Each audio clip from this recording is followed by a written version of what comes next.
वर्षा ma'am, मैं आपकी बहुत बड़ी फैन हूँ। Can we have a selfie please? या okay, thank you. Thank you, thank you.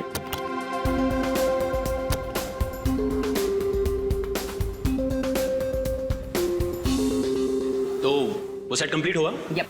I think next वाली हमें करनी चाहिए। हाँ, लेकिन सबसे पहले बताओ, आज तुम मूवी देखने जा रहे हो ना? एक्चुअली क्या है ना मैम, जो आज का पेड प्रीव्यू शो था उसका तो टिकट मिला नहीं, लेकिन कल पक्का जा रहा हूँ मैम। फिल्म सुपर हिट होने वाली है। Fingers crossed.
सर,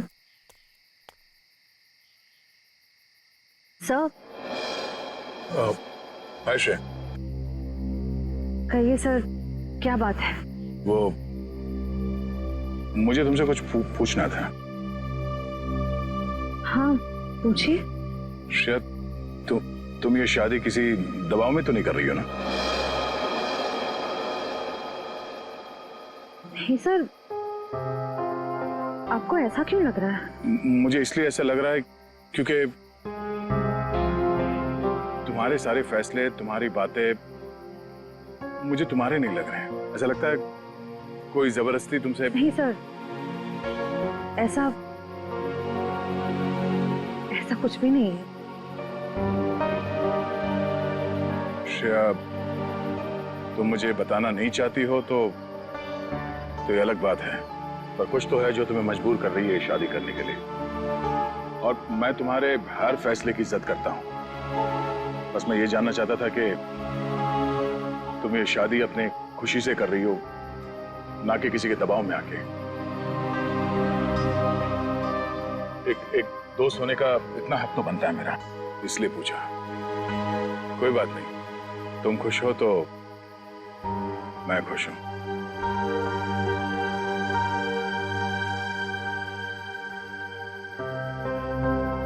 ठीक है, अपना ख्याल रखना।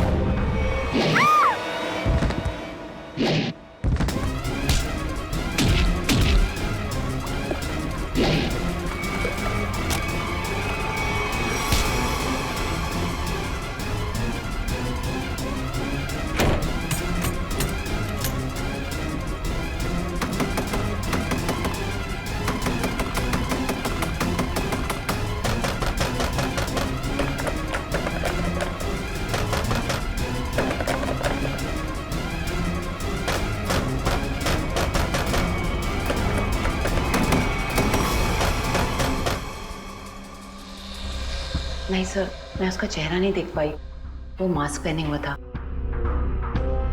समझ नहीं आ रहा है कोई मुझे क्यों मारने की कोशिश करेगा।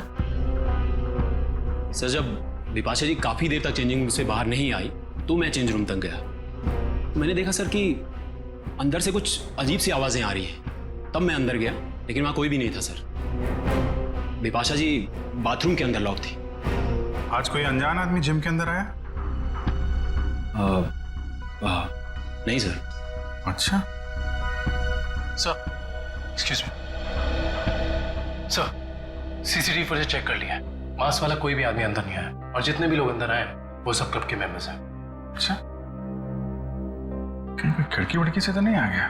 हो सकता है सर। विपाशा जी ये बताइए कि आपकी किसी से कोई दुश्मनी या कोई अनबन? ऐसा तो कोई भी नहीं है। कुछ तो है विपाशा जी, वरना कोई आपको क्यों मारना चाहेगा? अच्छा याद कीजिए, आपके साथ हाल फिलहाल में कोई अजीब घटना घटी हो? हाँ, कल रात को जब मैं शूटिंग से लौट रही थी तो मुझे 2 लोग दिखे थे एक एक्सीडेंट हुई गाड़ी के पास। मैंने गाड़ी रोक के उन्हें हेल्प करने की कोशिश की। क्या कुछ मदद चाहिए? हमें कोई मदद नहीं चाहिए। लेकिन उन लोगों ने मदद लेने से साफ इनकार कर दिया।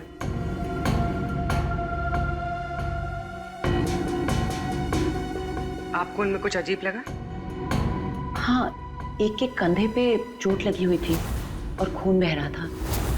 और उन लोगों का बिहेवियर बहुत ही स्ट्रेंज था, जैसे कि वो कुछ छुपाने की कोशिश कर रहे थे। और हाँ, डिक्की के पास कुछ लगा हुआ था, शायद खून। खून? मतलब कोई गुनाह छिपाने की कोशिश कर रहे थे वो लोग। उन्होंने आपको देख लिया और उन्हें लगा कि आप गवाह बन सकती हैं, इसलिए आपके पीछे पड़े हुए हैं वो लोग। वो दोनों दिखने में कैसे थे? बहुत रात हो चुकी थी और वहाँ ज़्यादा देर रुकना मुझे ठीक नहीं लगा। मैं ठीक तरह से आपको बता नहीं पाऊंगी कि वो लोग कैसे दिखने में थे। ठीक है, अब हम आपके पास एक स्केच आर्टिस्ट भेज देंगे। आपको जो कुछ भी याद है एक रफ स्केच बनवा दीजिएगा उसका। जी।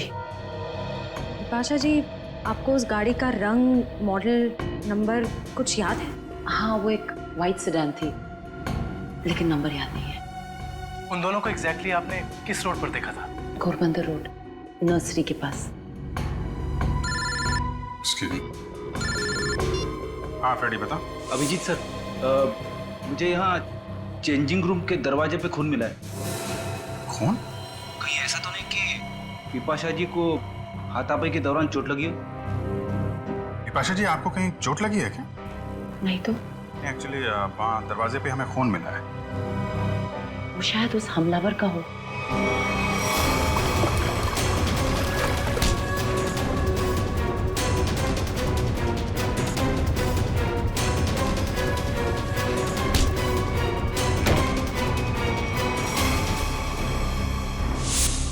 फ्रेडी, उस खून का सैंपल ले लो और फॉरेंसिक भेज दो। वो खून शायद उस हमलावर का ही है।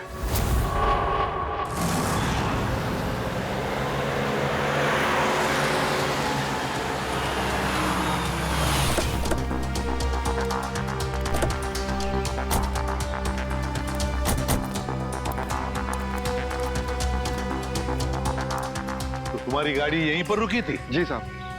फिर क्या हुआ? साहब काफी अंधेरा था। मैं तो गाड़ी रोकता नहीं, पर विपाशा मैम के कहने पर रुकना पड़ा। वो दोनों कहाँ पे थे? साहब यहीं पे खड़े थे, यहाँ पे। वहाँ? जी। चलो आओ दिखाओ। कहाँ पर? साहब यहाँ खड़े थे। यहाँ पर? जी।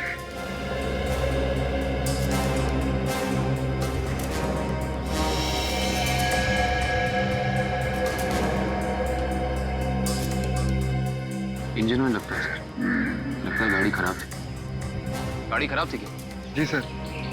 तो फिर उन लोगों ने गाड़ी किसी भी तरह से यहाँ से हटाई हो, लेकर गए होंगे वो। सर, ये रास्ता काफी सुनसान लगता है। हो सकता है आसपास से कोई मैकेनिक आया हो। हाँ, पर भी हो सकता है। या फिर कोई टोइंग वैन मंगवाई हो गाड़ी ले जाने के लिए। एक काम करो, पता लगाओ आसपास कोई गराज या फिर ऑटोमोबाइल मैकेनिक या फिर टोइंग वैन वाला है क्या।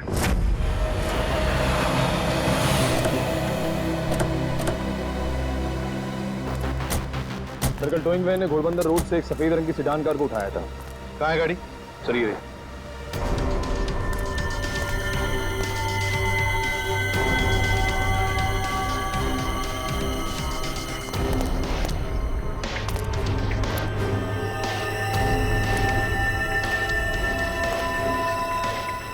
नंबर प्लेट्स गायब है।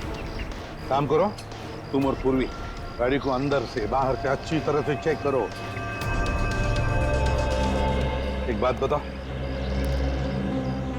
टोइंग वाले के साथ और भी कोई आया था? एक आदमी था सर। वो आदमी दिखने में कैसा था? लंबा था, काफी बड़ी टोपी पहने हुआ था और काला चश्मा में। अच्छा, शक्ल तो देखी होगी ना उसकी? सर उसकी टोपी इतनी बड़ी थी और चश्मा भी कि पहचान नहीं पाया। रात में टोपी और चश्मा, चेहरा छुपा रहा था सर। हाँ,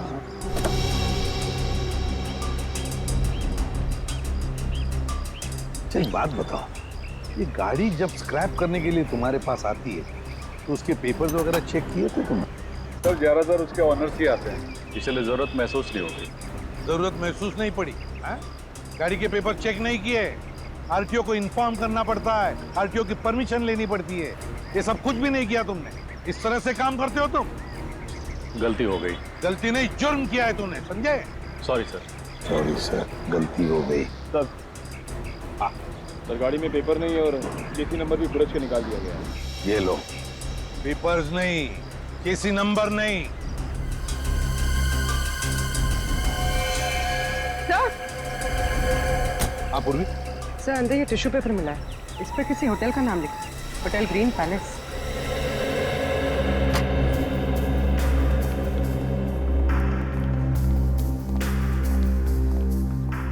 आप इस होटल के मैनेजर? Yes sir. देखिए हम लोग सीआईडी से। इस गाड़ी को देखिए, ये गाड़ी आपके होटल के किसी गेस्ट की है। क्या आप जानते हैं इस गाड़ी के बारे में? ये गाड़ी तो हमारे गेस्ट मिस्टर आनंद की है। क्या हुआ सर इन्हें? एक्चुअली हमें आनंद के बारे में थोड़ी जानकारी चाहिए थी आपसे।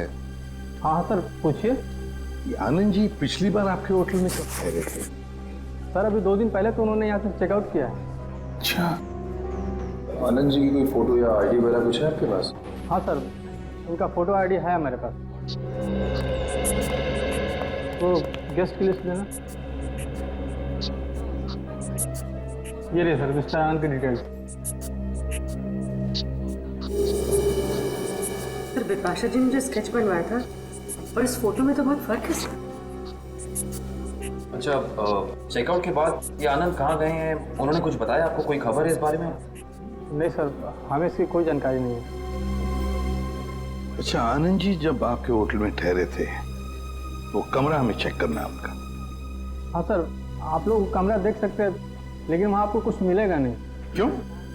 क्योंकि सर हमने उस कमरे की सफाई करके किसी दूसरे गेस्ट को दे दिया है। अच्छा, आनंद के कमरे को कौन सर्विस दे रहा था आपका स्टाफ मेंबर? जरा उसे बुलाइए।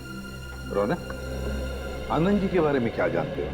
आनंद साहब बहुत बड़े दिल वाले हैं। जब उनका बैग उनके गाड़ी के पास ले गया तो उन्होंने मुझे 200 रुपए की टिप दी, पूरे 200 रुपए की। अच्छा, 200 रुपए की टिप? हाँ सर। अच्छा, यहाँ से होटल से चेकआउट करने के बाद वो कहाँ गए? नहीं साहब, नहीं मालूम। चलो, कभी आनंद जी को किसी के साथ फोन पर बात करते हुए सुना है? नहीं साहब। याद करो, शायद कुछ सुना होगा, याद करो। हाँ साहब, और बाहर निकलने के बाद जब उन्होंने मुझे पैसा दिया तो उनके पास 2 लोग आए। अच्छा, क्या वो 2 लोग कुछ ऐसे दिखते थे? नहीं साहब, ये ऐसे नहीं दिखते थे। तो फिर कैसे दिखते थे? आनंद साहब के यहाँ काम करने वाले लग रहे थे। क्या क्या बातें हो रही थी इन तीनों के बीच में? आनंद साहब एक नक्शा दिखाकर बोले कि इस मंदिर के पास जल्दी जाना है। मंदिर के पास? मंदिर के पास जल्दी जाना है क्या ये चक्कर इस मंदिर का? कौन सा मंदिर है ये? पता लगाना पड़ेगा। एक काम करो, 2 दिन पहले आनंद जी का फोन रात को कहां पर था ये ट्रेस करो। सर, आनंद का फोन 2 दिन पहले इसी एरिया में ट्रैक किया गया है और तब से उसका फोन बंद आ रहा है। कर क्या रहा था वो यहाँ जंगल में? और सर बिपाशा जी ने जिन 2 लोगों को घोड़बंदर रोड पे बात करते हुए सुना था, रोड भी यहीं पास में है सर। अच्छा, हाँ, वो 2 जन ये पास वाले रोड पे बात कर रहे थे।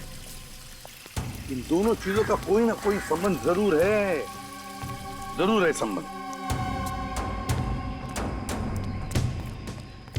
देखो जरा अच्छी तरह से। हाँ,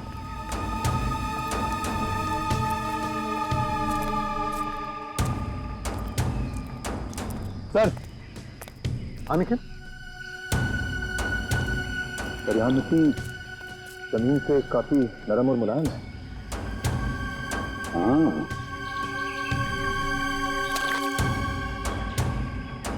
लगता है हाल ही में खुदाई की गई है यहाँ पर। हाँ काविन, सर यहाँ पे जमीन खुदी हुई लग रही है। लगता है हाल ही में खोदी गई है। जमीन थोड़ी ऊंची भी है, अलग सी लग रही है। अच्छा काम करते हैं, दोनों जगह खोदते हैं, देखते हैं क्या छुपा है जमीन के नीचे।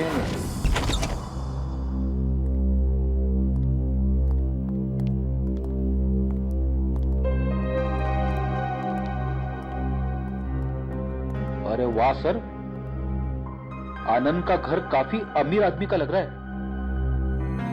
और मुजरिम भी है।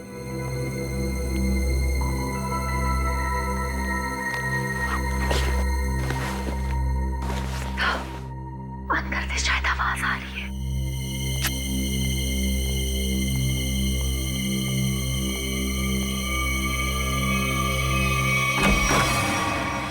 हिलना मत।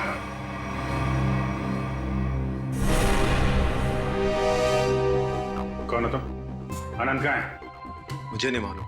चोरी करने आया? मैं चोर नहीं, पुलिस वाला हूं। मेरा आईडी कार्ड।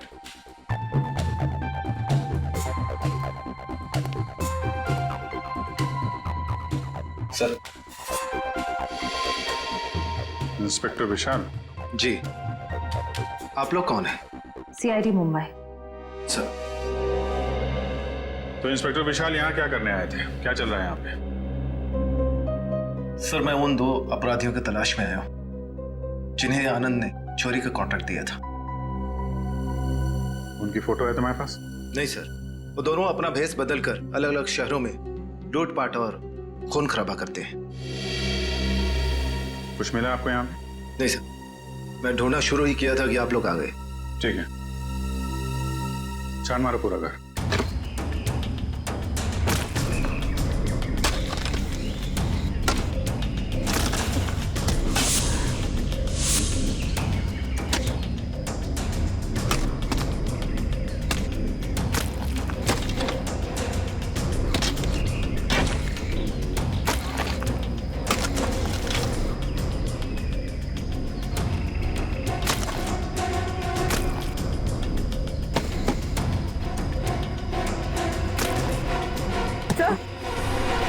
सर हाथ।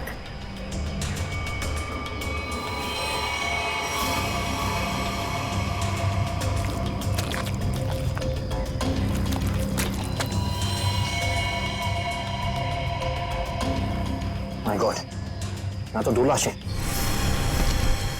सर सब जगह देख लिया, कुछ नहीं मिला। हाँ सर, ऐसा लगता है जैसे आनंद ने अपने पीछे कुछ छोड़ा ही नहीं है। कमाल है।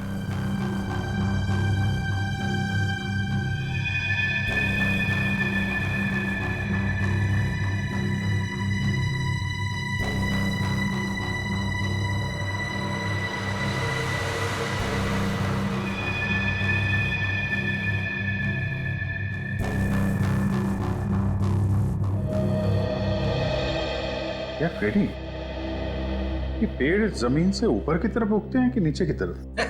क्या बात कर रहे हो सर, पेड़ तो जमीन के ऊपर उगते हैं ना।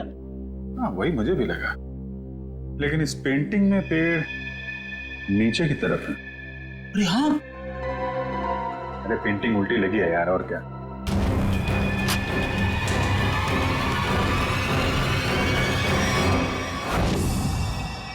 ये देखिए, पैराडाइज आर्ट गैलरी का ब्लूप्रिंट।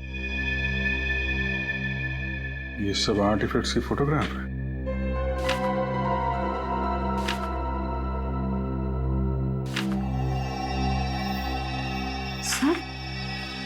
सर ये आर्टिफैक्ट, सर इसे तो कुछ दिन पहले सिटी म्यूजियम से चोरी किया गया था। सर इसकी कीमत तो करोड़ों में है।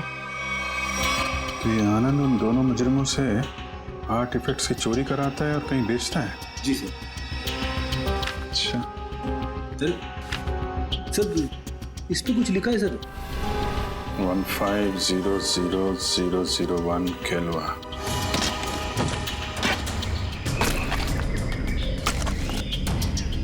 एक मिनट निकल, रुक जा।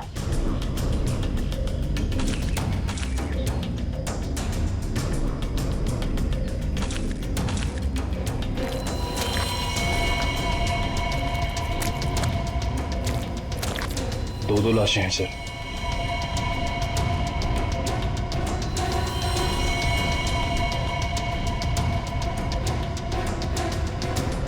ये तो आनंद है।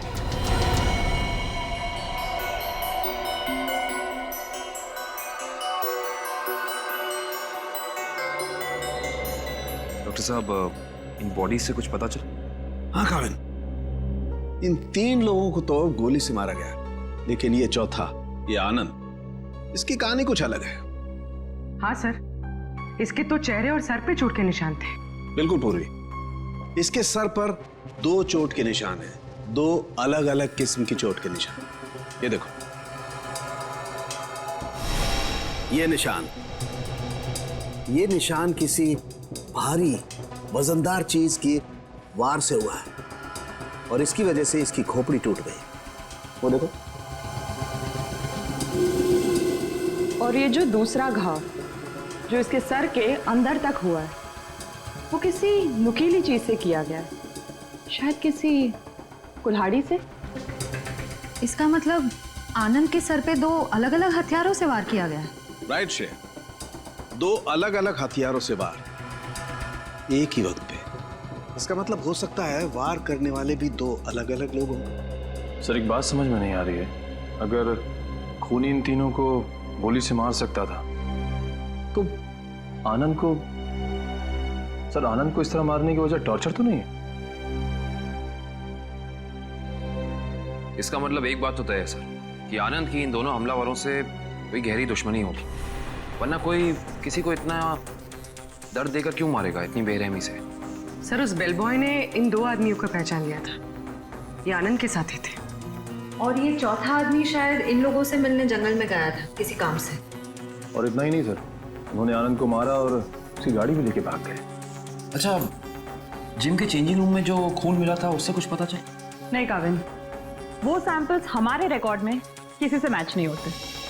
लेकिन बिपाशा को जिस आदमी ने मारा था, जिसने हमला किया था, उसे एक खास किस्म की बीमारी है जो हमारे देश में बहुत कम गिने चुने लोगों को होती है। कौन सी बीमारी सर? इस बीमारी का नाम है वाइटलाइटिस। सर इस बीमारी में क्या होता है? इस बीमारी में इंसान की मसल्स में एक अजीब किस्म का डिसऑर्डर पैदा हो जाता है। उसकी मसल्स लूज पड़ने लगती है, कहीं भी किसी भी जगह अचानक उसकी मसल्स में झटका आना शुरू हो जाता है। और इस बीमारी को पूरी तरह ठीक करने का इलाज अभी तक डेवलप नहीं हुआ है। लेकिन इस बीमारी के असर को कम करने का इलाज जरूर है, और वो इलाज हमारे शहर में सिर्फ 2 अस्पतालों में होता है। फिर तो इन दोनों हॉस्पिटल्स में जाकर चेक करना पड़ेगा। हो ना हो ये हमलावर वहां अपना इलाज कराने जरूर आता होगा। सर ये भुवन नाम का आदमी सिटी हॉस्पिटल में विटालिसिस का इलाज करवा रहा है, और जैसा कि बिपाशा ने बताया था कि हमला करने वाले की कदकाठी कैसी है, इसकी कदकाठी भी बिल्कुल वैसी है। और सबसे खास बात, पैसे की कमी होने के कारण कुछ महीने पहले अपने इलाज रुकवा दिया था इसने, लेकिन अचानक पता नहीं कहाँ से पैसा आ गया कि फिर इलाज शुरू कर दिया। किसी ने फोन को पैसे दिए थे बिपाशा पर हमला करने के लिए।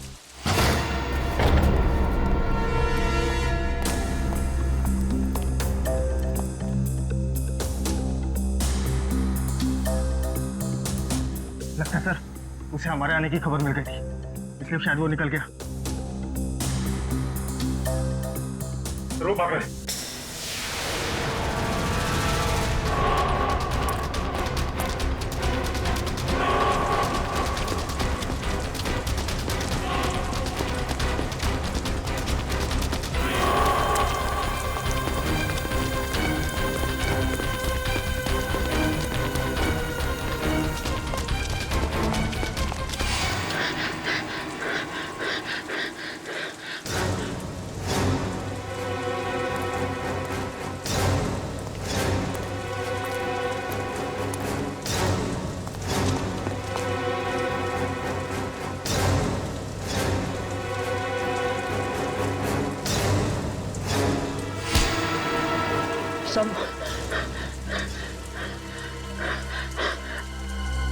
मुझे क्यों पकड़ा है? क्या किया मैंने? बिपाशा पे हमला किया तुमने, उसे जान से मारने की कोशिश की। बोल, क्यों मारना चाहता था उसे? जल्दी बता। साहब मैंने कुछ नहीं किया सर।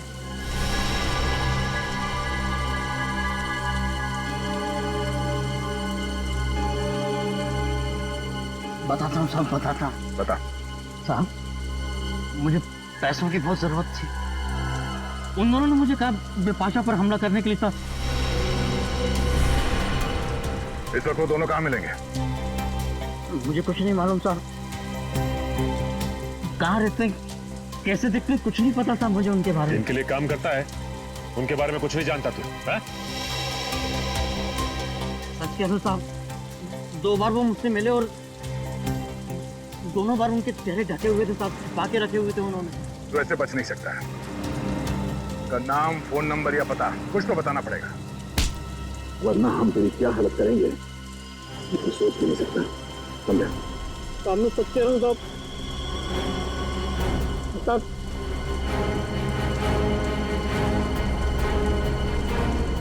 बता बोल। सब बताऊंगा। उनमें से एक का नाम चीका है। ठीक है, और बता। पिछली बार जब वो लोग मिले थे साहब तो दोनों बात कर रहे थे कि अब बच्चों तक पैसे कैसे भेजें। बच्चों के पास पैसा? भला ये मुजरिम बच्चों के पास पैसा ले जाने की टेंशन क्यों लेंगे सर? सर ये किन बच्चों की बात कर रहे थे दोनों? मतलब इनके जान पहचान वाले या वो स्कूल के बच्चे?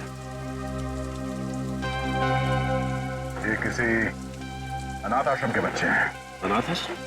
हाँ, आनंद के घर से हमें एक चिट्ठी मिली थी जिसपे लिखा था केलवा 150001। केलवा ऑर्फनेज, शहर का सबसे बड़ा अनाथ आश्रम। लेकिन सर ऐसे मुजरिमों का किसी अनाथ आश्रम से क्या लेने देना? इस केलवे अनाथ आश्रम से क्या संबंध है ये तो वहां जाने के बाद ही पता चलेगा। मुजरिम? इंस्पेक्टर दया, ये मासूम बच्चों का अनाथ आश्रम है, यहाँ पे कोई मुजरिम नहीं रहते हैं। माफ कीजिएगा मैम, एक केस के जांच ने हमें यहाँ तक लाया है। हम सिर्फ ये जानना चाहते हैं कि आपके इस ऑर्फनेज में ये चीका कौन है? चीका? हाँ, एक बच्चा रहता था यहाँ पे, चीका नाम का। लेकिन 10 साल हो गए उसको ये अनाथ आश्रम छोड़कर गए हुए। अच्छा, 10 साल पहले आश्रम छोड़कर चला गया था। अच्छा, इस चीका के बारे में और कुछ बता सकती हैं आप हमें? जी हाँ, उसका नाम मोहन था, बहुत ही प्यारा बच्चा था और हम सब उसको प्यार से चीका बुलाते थे। सबका बहुत ध्यान रखता था, हंसाता था, खिलाता था। लेकिन एक दिन अचानक कहाँ गायब हुआ किसी को कुछ पता ही नहीं चला। आपने उनकी गायब होने की रिपोर्ट नहीं लिखवाई? हाँ लिखाई थी, लेकिन उसका कुछ पता नहीं चला। अब तो वो काफी बड़ा भी हो गया होगा। मेरा दिल नहीं मानता कि वो मुजरिम हो सकता है। अब वो मुजरिम है या नहीं ये तो जांच के बाद ही पता चलेगा। हम ये जानना चाहते हैं कि यहाँ ऑर्फनेज में उसका कोई दोस्त या कोई करीबी है जिसके संपर्क में है वो अभी भी?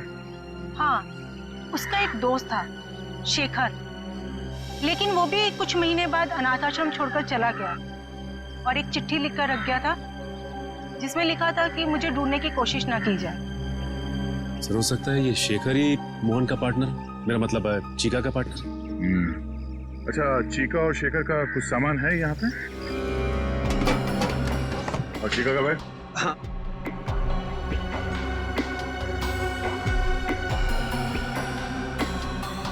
ये चीका का है।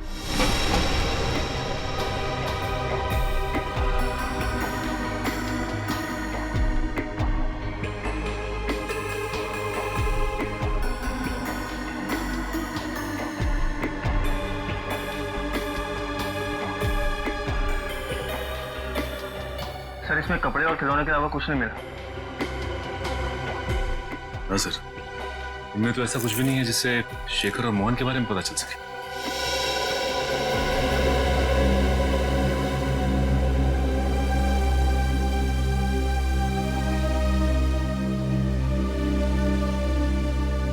Anyways, thank you.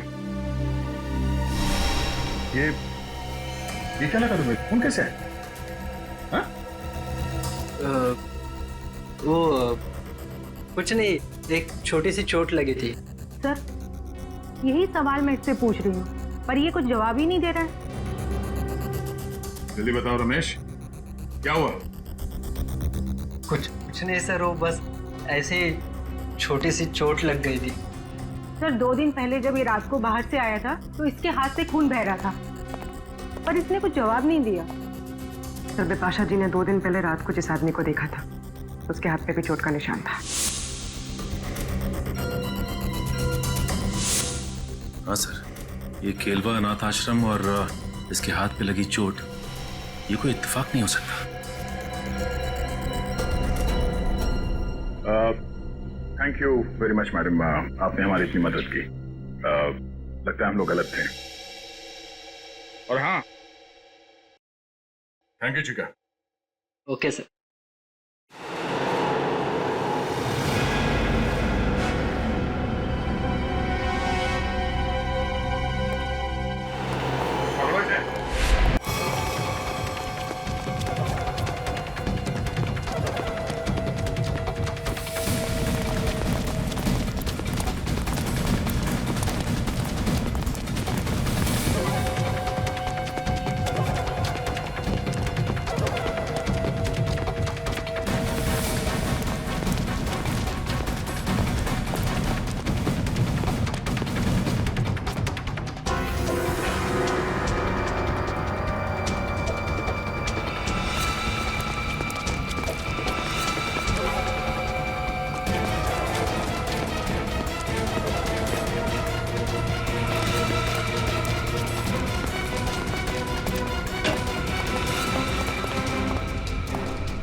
गंदे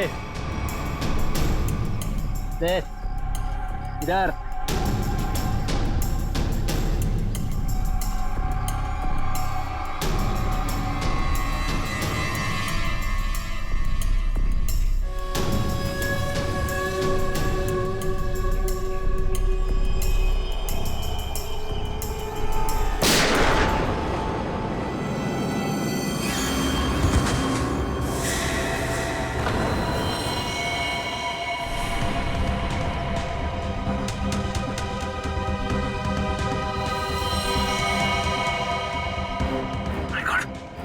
ये तो मर चुका है सर। मर चुका है? ये क्या तुमने? इसे गोली क्यों मारी? सर अगर मैं इसे गोली नहीं मारता तो सचिन सर को गोली मार देता। अरे तो इसके पैर पे गोली चलाता। सर मुझे जो समझ में आया वो मैंने किया सर।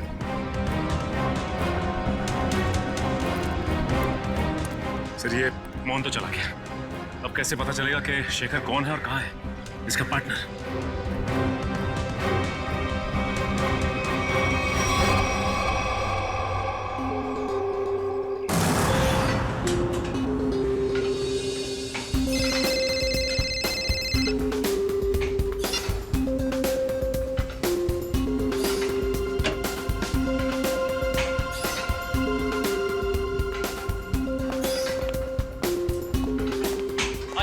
हाय। क्या फिल्म बनाई है मैम, अच्छी लगी तुम्हें? रियली सुपर हिट है। Thank you so much. Yes. Thank you. चलो ये वर्कआउट हो गया आपका? हाँ हो गया, कुछ अर्जेंट काम है तो मैं निकलती हूँ। Okay okay bye. Okay bye bye, take care.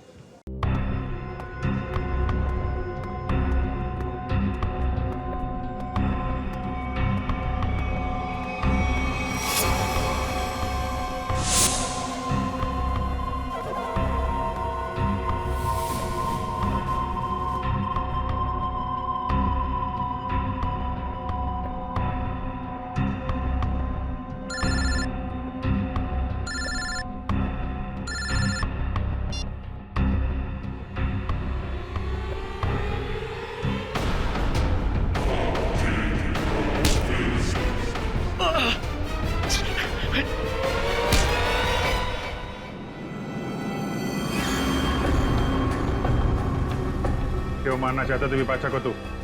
Sir अगर मैंने उसे नहीं मारा तो सर वो लोग मुझे मार देंगे सर। ये देखिए सर, ये देखिए सर। सर मुझे बचा लीजिए सर, मुझे बचा लीजिए सर। मैं एक मिनट। ये बॉम्ब तो नकली है। कागज पे लिखा है सर 12:30। मतलब खूनी को हमारे प्लान के बारे में पता चल गया और इस आदमी को भेजा था हमें उलझाने के लिए। सर, विपाशा जी की जान अभी भी खतरे में है।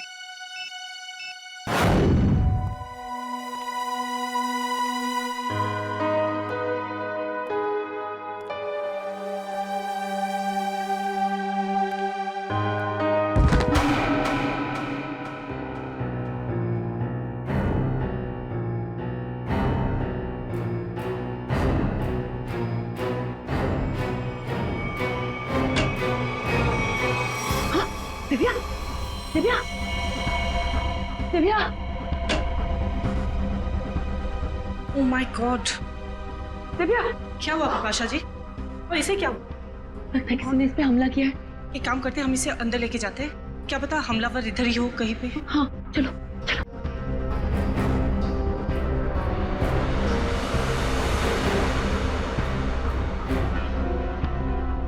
मैं सीआईडी को फोन करती हूँ।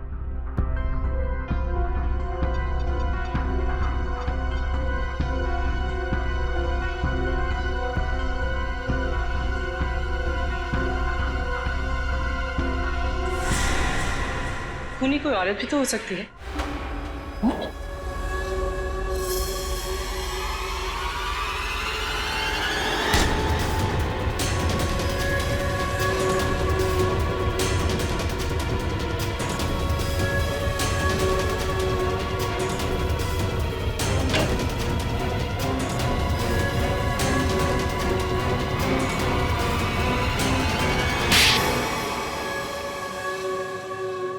थैंक यू, आप लोगों ने मेरी जान बचा ली। थैंक यू तो हमें आपको बोलना है। आपने एक मुजरिम को पकड़वाने में हमारी मदद की है। सीआईडी की मदद करना तो हर नागरिक का कर्तव्य है और आपकी टीम तो इतनी अलर्ट और जिम्मेदार है। विपाशा जी, आपकी आने वाली फिल्म क्रीचर के लिए आपको बहुत सारी शुभकामनाएं। आपकी फिल्म हिट हो और लोगों को पसंद आए। Thank you so much. हम सब लोग आ रहे हैं देखने के लिए। जरूर, थैंक यू सो मच। क्यों? वो खबर तो हमने जानबूझकर फैलाई थी कि बिपाशा को उसके ऊपर जिसने हमला किया था उसके बारे में बहुत कुछ याद आ गया है। मशहूर फिल्म अभिनेत्री बिपाशा को अपने ऊपर हमला करने वाले के बारे में कुछ खास बातें याद है।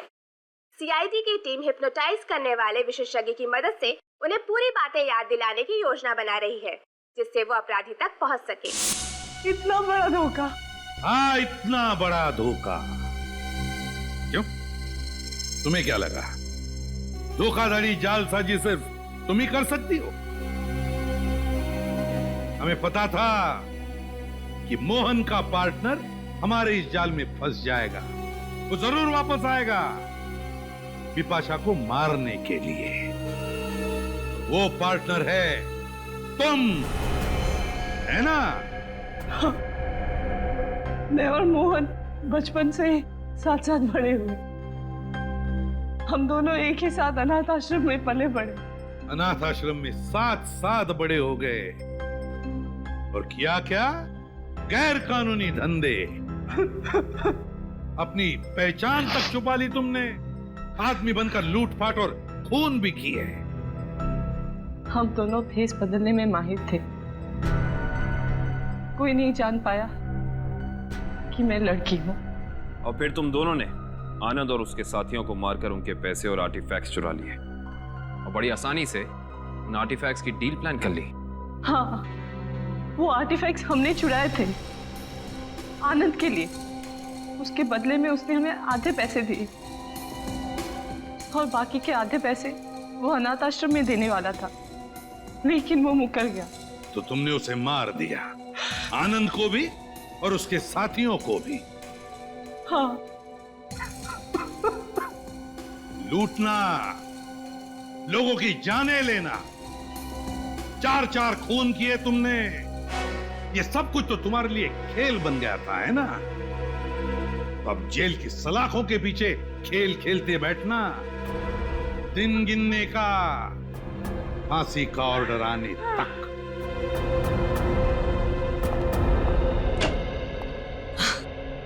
ये लो, आ गई मेरी प्यारी बेटी और हमारी होने वाली बहू। आओ बेटा, हम तुम्हारा इंतजार कर रहे थे। हाय सिद्धार्थ। हेलो। नमस्ते आंटी जी। अरे बेटी, भला कोई ऐसे नमस्ते करता है अपनी होने वाली सास को? जाओ, पैर छूकर उनके आशीर्वाद ले लो, जाओ। अरे अरे, ठीक है बेटा, तुम अभी भी ड्यूटी से आई हो ना, थक गई होगी। तुम जाओ, मुंह हाथ धो के आओ।